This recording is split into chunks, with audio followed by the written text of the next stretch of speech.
che bella machine.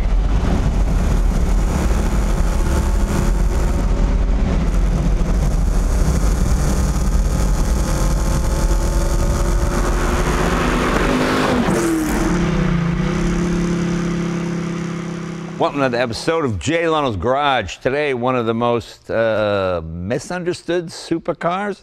This is a 1971 Alfa Romeo Montreal.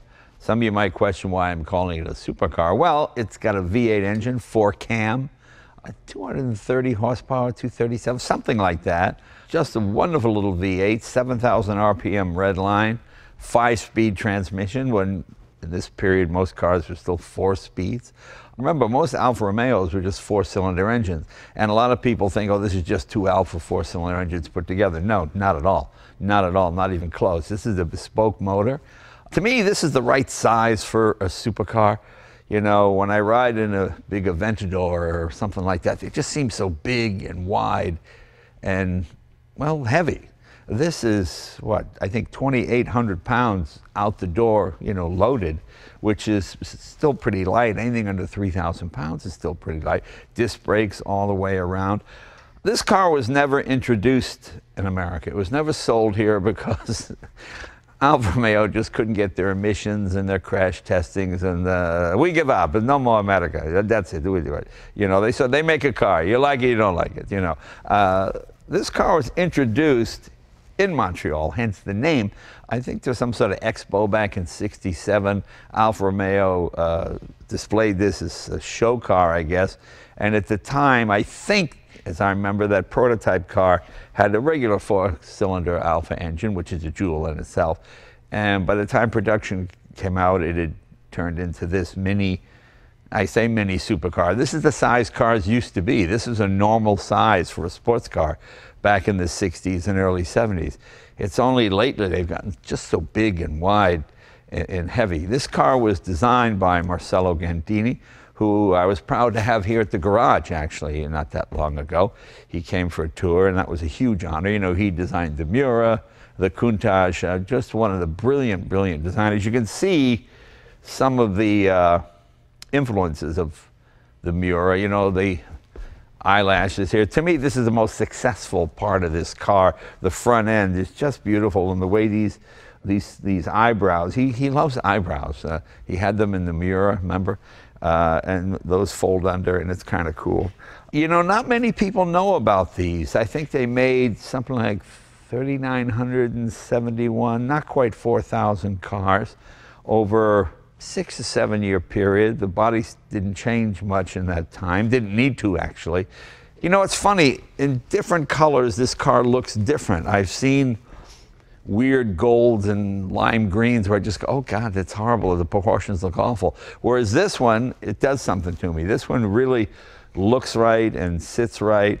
I'm not sure about the tires. These are modern tires. I'm guessing the original tires were a bit taller, so it sat just a little bit higher. I could be wrong. There's just not a lot known about these here in the United States because they didn't come here, and now you can bring them in, of course, under the 25-year rule and all that kind of stuff. If you get a pre-77 or a pre-76, you can be smog exempt in California. I don't know how many are in the States, maybe 100, maybe 150 all told. It's a lot of work to get one in here because, as I said, it was never certified for America. There's no power steering. I mean, it's a proper supercar. Actually, they call it a 2+2, or I call it actually 2+0. You can't get anybody in the back seat, but it has a back seat, or I don't know, maybe you could put a child seat back there if you got a little kid. It's not a crazy excessive horsepower car. It's not some 400 or 500 horsepower beast. It's just a nicely balanced car that makes a great sound. It's one of these cars, when you're driving by yourself on a 2-lane road up in the hills of Malibu, or you know, up on the crest in Los Angeles, you're just having the time of your life because it sounds fun, and it is fun. You're competing against yourself, and that's what makes it kind of nice. I think these are the stock wheels on it. I know the wheels changed over the years, and of course the legendary Bertone badge for the designer. That's when Gandini worked for them. I mean, it's a true Italian car. I mean, people who know nothing about cars will look at this and go, is that Italian? Yeah, it is Italian. Of course, the classic wood steering wheel. This is a great period, the late 60s, early 70s, because it was that era of the old hand-built stuff, and then modern techniques were coming in. So there's a lot of things happening here. It's got the Spica fuel injection, I think that's how you say it, that Italian system. A lot of people took that off and put on Weber's, which is a shame because it was very, very good, but there just weren't many people here. You know, climb at the Shell station, you're not going to know how to fix your Spica fuel injection. They got a bad rap that way, you know. There just were not parts available. And as I said earlier, you couldn't buy one here. You had to wait until it was, you know, a 10-year-old used car, or bring it in yourself under gray market, which was something, gray market was allowed in the late 70s, I guess, or early 80s. You were allowed to bring in one uncertified car, you know, so it was just confusing. And it's a shame, and it's America's loss, really, because it really is a beautiful car. It's a car that nobody really knows about. You know, you take this to a Cars and Coffee, people go, what's that? And they get it confused with the GTV and some of the other Alfa Romeos. But I know I did. I mean, it was one of those deals where to this day, I have never driven one. I'm going to drive this in a few minutes, and you'll see what it's like. I mean, I've been a passenger in them, and I was really knocked out about how nice it was. All kinds of room inside, and it's a, you know, it's a car.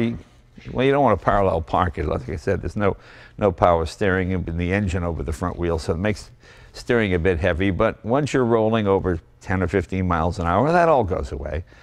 You've got this duct here. I don't think this is functional. That's just style. This looks Miura, the way this door, this whole curve here, this is almost a signature for a Gandini. It has no radio because you have the engine. Why do you need the radio when you hear the beautiful music from the engine? It's silly to have the radio. Let's open the hood, show you what that engine looks like.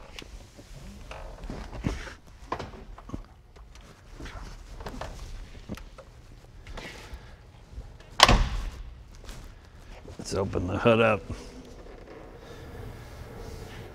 Now see, here's something the Italians do better than the Americans. Whenever we have a hood that opens backwards this way, like on the old Lincolns, they always go this, they open to this much, or they open to this much. So you really can't get in there and work on it. The Italians know, look, you're gonna break it, so why not to make it easy, you see? So this hood goes straight up and down. You got two lights here. So when you break down at night, you can see what you're doing. You know, this, I would call it an Italian Cobra, an Italian Sunbeam Tiger, because it's a small car with a V8, 2.6 liters, 4-cam. This is an extremely sophisticated engine. I mean, as much as any supercar like a Miura or any of those, of course those are 12 cylinders. You have 4 cams, and they're all completely different. They're not like you can, oh, put the cam from the left, and then no. I mean, every part of this car, I think the distributor runs off the lower cam there, and this is not a car your average foreign car, quote, mechanic can work on. You've got to have the experts. You've got to have, I mean, look, the cams are doing so much work here. Look what they're driving. Look at all the different things. Here's your Spica fuel injection. But nicely done, extremely compact. I mean, they get a lot under this engine compartment here. And when they're running right, they're unbelievable. When they're not running right, they're unbelievable. So you have that sort of problem. But you get the right Alfa guy. You got to have your own Tony, who came from Italy, you know. And that's really, this is one of those cars you need the Italian mechanic. But when they're set up right, well, you'll see what I'm talking about when we drive it. It's a great drive by yourself on a windy road kind of car. You don't need to race anybody or compete with anybody. And when you go to Cars and Coffee, you're not going to run into yourself in one of these, because there's so few of them in the States. And as I said, most people have no idea what it is. The most fascinating thing about this car is nowhere on the car does it say it's a Montreal. The only place it says it is on the ashtray. I don't know why that is. When the car was introduced, I don't know what the name was. It was introduced in Montreal, the most beautiful city in North America, by the way. If you've never been there, it's just incredible. And so they named the car after it. You couldn't buy one in Montreal. You couldn't buy one in Canada. You couldn't buy one in the United States. But the name sounds romantic, and the car is romantic. And as I said, it's just the perfect size.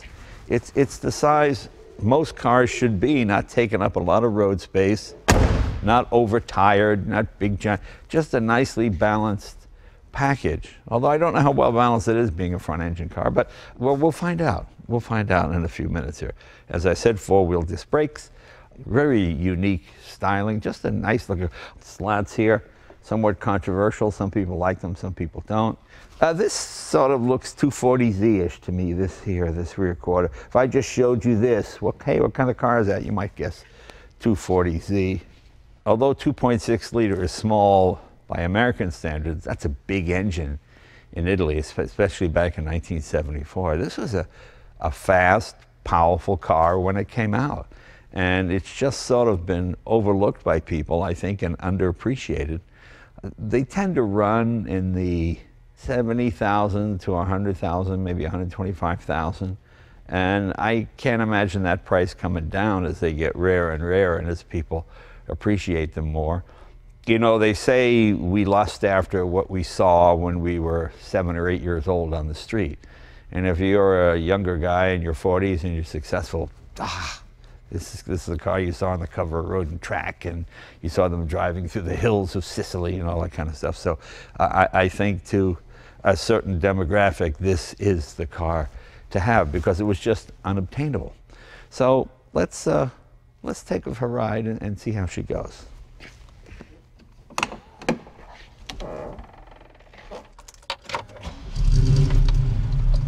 See those headlights?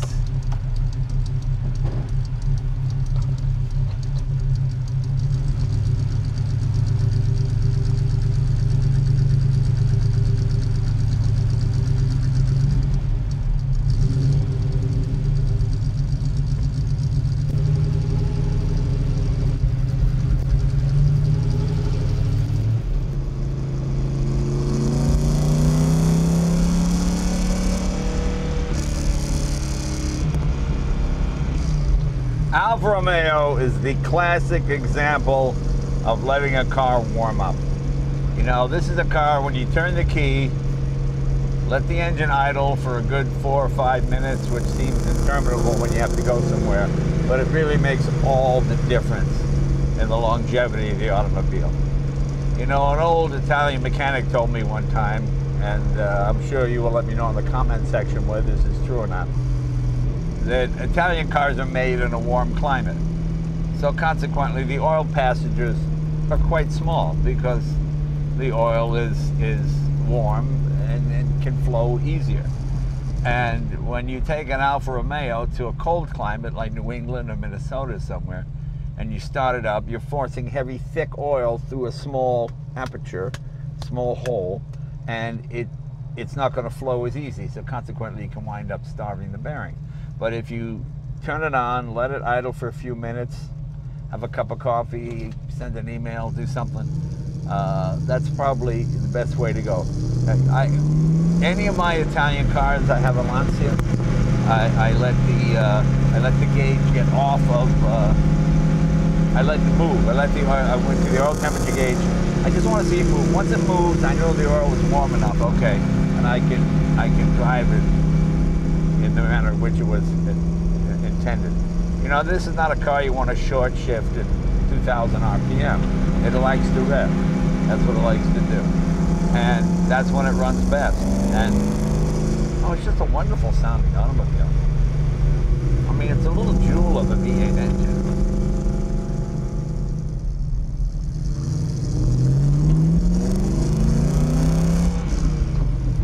Anyway, that's the reason Italian cars have an oil temperature gauge rather than just an idiot like we have on American cars. You got a big old lazy V8 with big oil passages like that, you know. Okay, the oil's going to flow. But in these small motors, oil is critical. Oil is the blood of an engine. And if it's not getting where it's supposed to go, you have, quote, organ failure.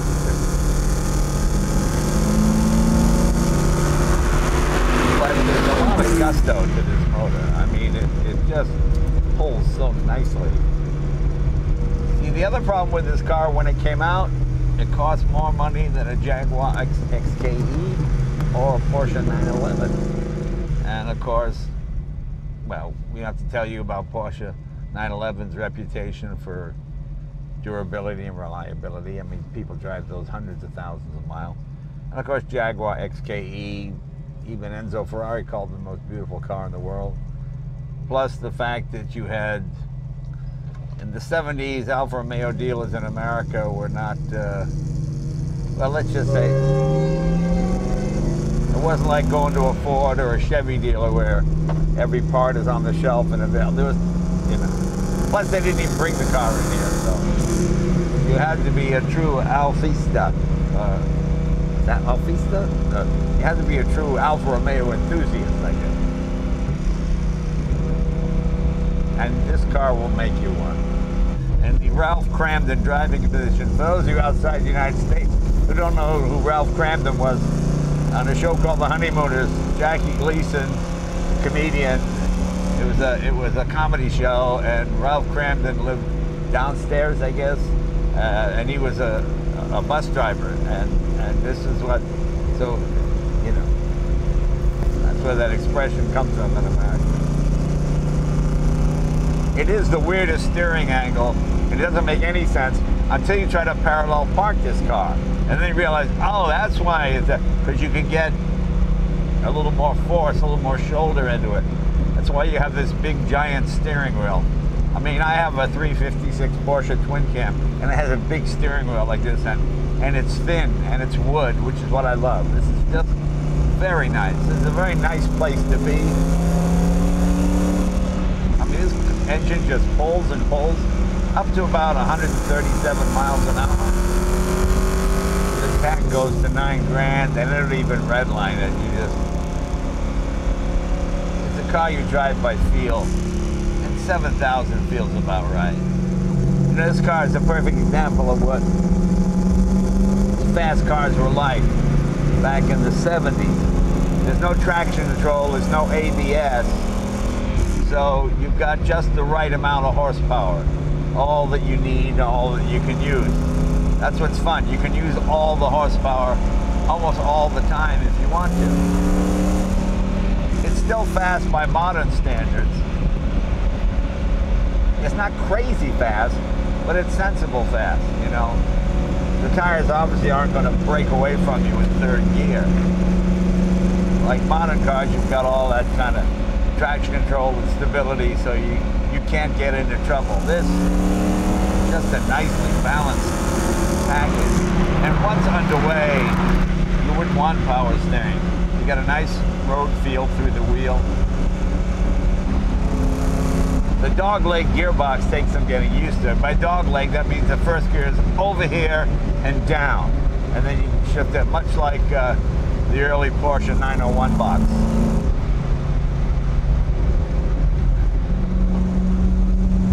It makes you think fifth gear is sixth gear, but there is no sixth gear. But even 5 speeds in 1971 was very exotic. Don't forget, it wasn't that long ago American cars came standard with a 3-speed, or a 3-speed on the floor, like Corvette for years, 3-speed on the floor. Then in, I guess, 57, the 4-speed came out. And it wasn't until much till, when did Corvettes get a 5-speed? 80s, 90s, something like that. This had it in 1971. You drop down 2 gears, put your foot in it. Ah! Che bella machine. The other fun part is the gauges are all in Italian. So in kilometers, ooh, I'm going 100. No, you're going 62 miles an hour. But, you know, you can have an idiot friend, you can impress them. Look, we're going 150. Ah! I must say, it has none of the faults you might attribute to a, you know, 60s, 70s era Italian car. Doesn't overheat.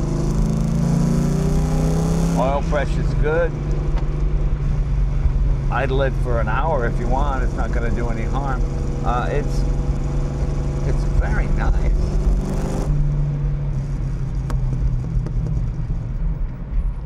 Kind of makes you wonder why Alfa didn't do more with this V8. Put it in the little Duetto or one of those, or the Giulia. I mean, it's such a jewel of an engine. I think they used some version of this in the Model 33. It's a cross-plane crank, I understand. It's just a wonderful engine. Nice and torquey, plenty of power. And it loves to rev.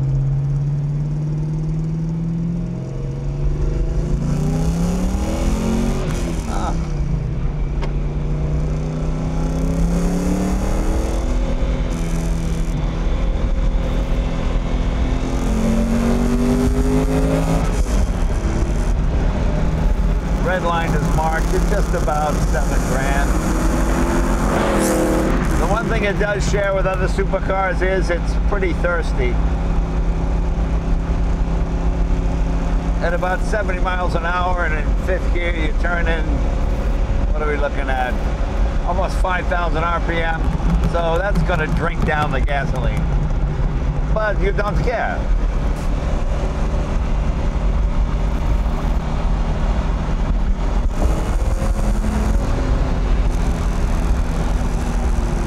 Not to be sacrilegious, but this reminds me a little bit of a car called the Scarab. There was a guy that was taken years ago, 25 years ago, 240Zs and dropping in 327 Chevys, putting Weber carburetors on them and making them all. And boy, it was a wonderful car to drive.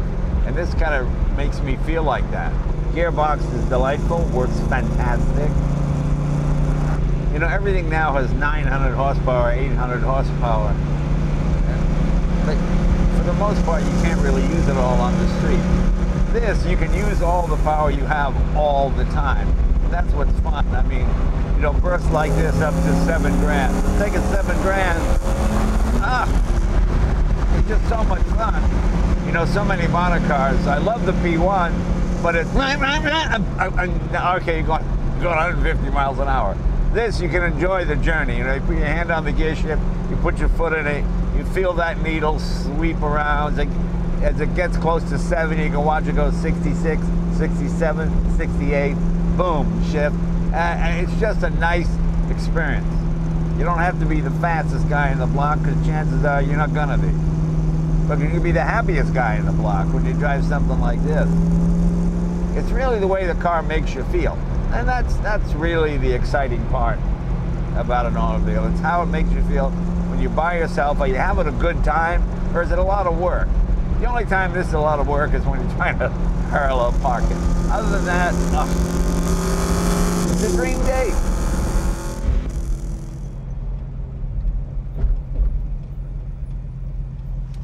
Let me tell you, when an Italian girl winks at you, you're like, watch the headlights.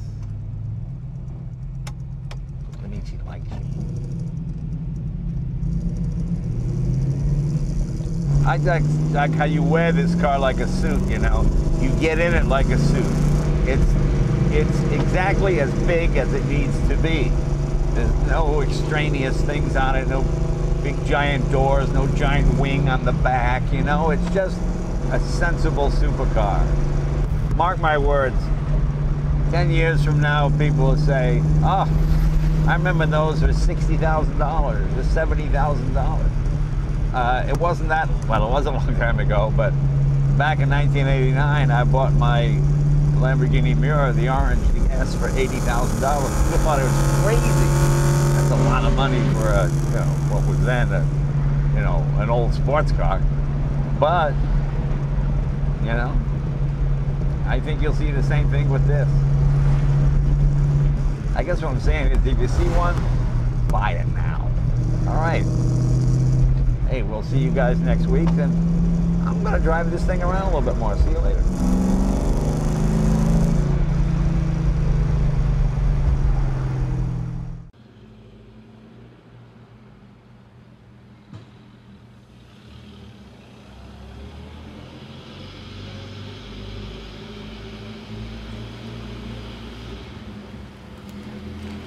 you.